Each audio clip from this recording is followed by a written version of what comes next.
as the United States, with Steph Curry putting up 24 points, wins 105-79. After a game against Australia that thousands of fans began overreacting for no reason, Team USA came out and absolutely obliterated Serbia. And this wasn't just a regular exhibition game, it was an assertion of dominance. Once the official Olympic group play begins, Team USA will meet up with this same Serbia team, but the result will mean a lot more than just sending a message. Prior to this year, the United States faced off against Serbia in the 2016 Olympics, and let's just say the final score was very reminiscent of what we just saw. A 30-point blowout for the United States to claim yet another gold medal. But as we all know, Nikola Jokic was not Nikola Jokic quite yet. But after years of development, a championship, finals MVP, and 3 MVP trophies, Serbia had a monster force at their disposal.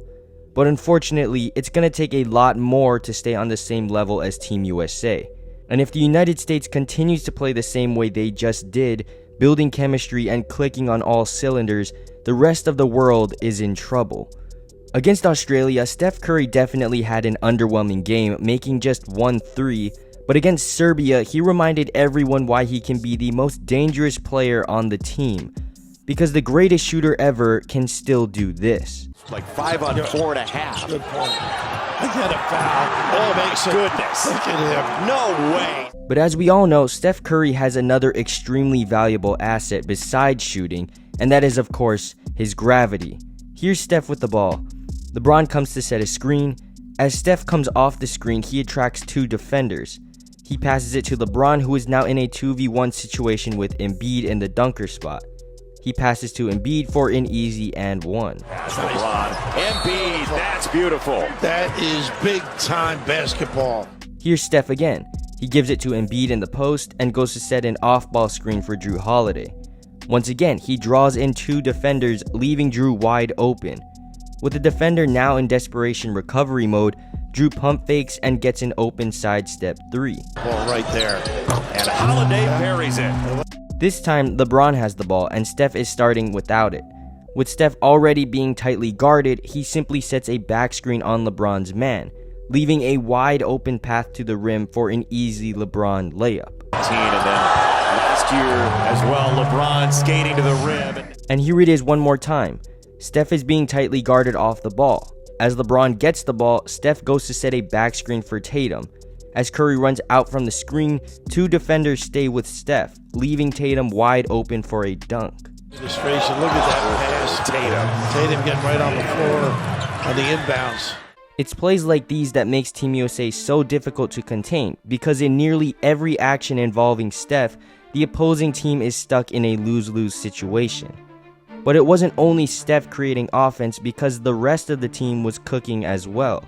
After an about even first quarter, Team USA would break the game open, going on a 16-2 run, backed by the incredible defense by Anthony Davis and the efficient scoring from Bam Adebayo to close out the first half.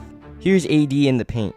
He doesn't fall for the first pump fake, moves his feet, stays on the ground after the second fake, and then blocks the shot. Blocked away by Davis. And about a possession later, AD is lurking in the paint once again. With Bam in a 2v1 situation, AD stays in between his man and Jokic. As Jokic begins his shot attempt, AD goes up and blocks the shot. Jokic, a rim run. That's blocked by Davis. Another eraser. With AD performing like that on one end and Bam hitting shots on the other end, a 14-point halftime lead was achieved. But if you remember from last game, a double-digit halftime lead really didn't mean anything, as the lead would start to dwindle as the second half began to unfold.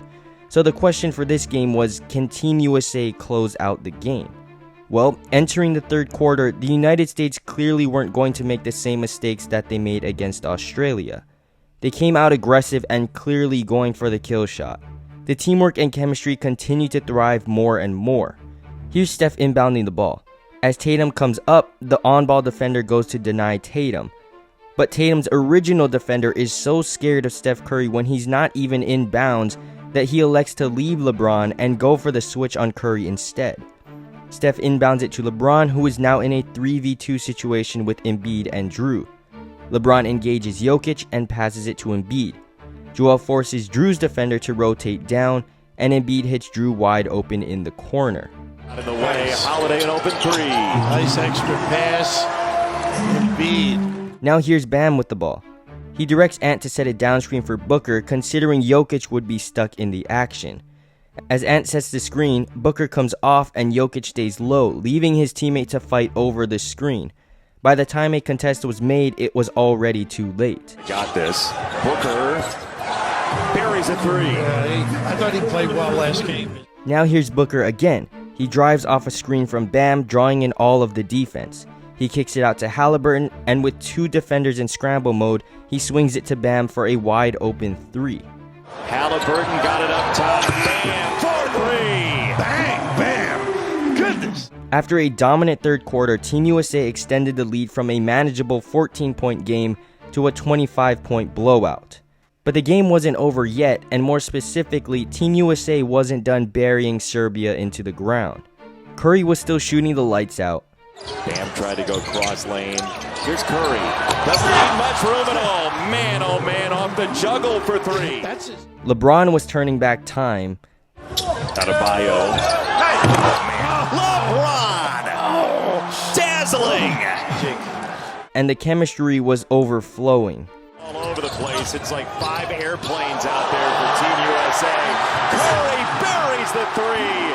And all we're missing is sweet Georgia Brown. Against Canada, we saw a Team USA that was obviously very talented, but they had clear chemistry issues. And against Australia, they simply just didn't close out the game.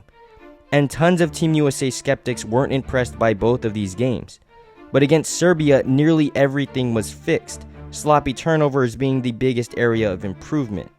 But they were creating plays for each other and playing together as a team, something that tons of people were saying they wouldn't be able to do.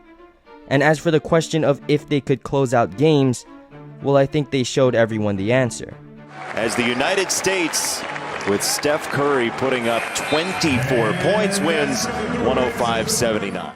This group of superstars will only continue to get better, and Kevin Durant is still a weapon that has yet to be unleashed. But for now, Team USA has just put the world on notice. But anyways guys, what do you think about Team USA after their third exhibition game against Serbia? Is Team USA finally starting to mesh, or do they still need a little bit more time? Let me know in the comments down below, and I'll catch y'all in the next one. Peace.